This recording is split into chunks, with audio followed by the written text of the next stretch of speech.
আসসালামু আলাইকুম, স্বাগতম সবাইকে। আজ রান্না করব কচু ভাজি। খুবই সহজ এবং সিম্পল একটু রেসিপি। সাদা গরম ভাত দিয়ে খেতে দারুণ লাগে। যারা কচু ভাজি খেতে পছন্দ করেন, আশা করছি তাদের ভালো লাগবে।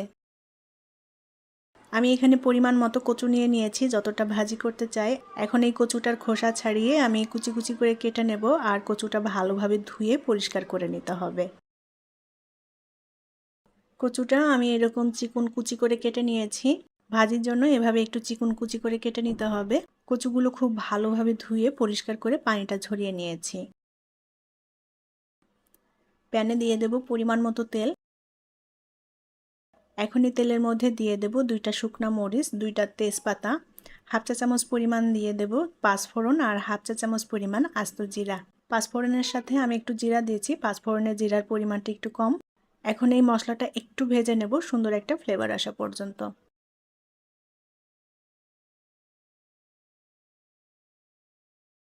মশলাটা ভেজে নিয়ে এখন এর মধ্যে দিয়ে দেব পেঁয়াজ কুচি, আর দিয়ে দেব রসুন কুচি। পেঁয়াজ এবং রসুনটা এখন হালকা লাল করে ভেজে নেব।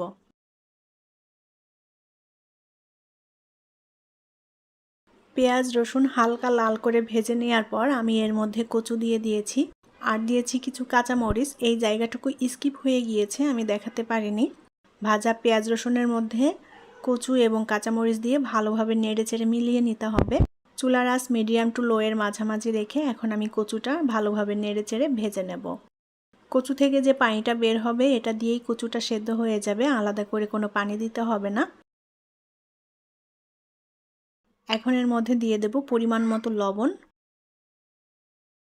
আর দিয়ে দেব কিছুটা হলুদের গুঁড়া।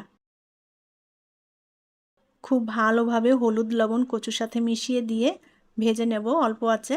বারে বারে একটু নেড়ে দিতে হবে যেন সব দিকটাই সমানভাবে সেদ্ধ হয়ে যায়, আর এটা ভাজা ভাজাও হয় ভালো মতো। কচু থেকে যে পানিটা বের হয়েছিল, পানিটা একেবারে টেনে শুকিয়ে গিয়েছে, আর কচুটাও কিন্তু খুব সুন্দর মতো সেদ্ধ হয়ে গিয়েছে। প্লাস আমি একটু লালচে লালচে করে ভেজে নিয়েছি।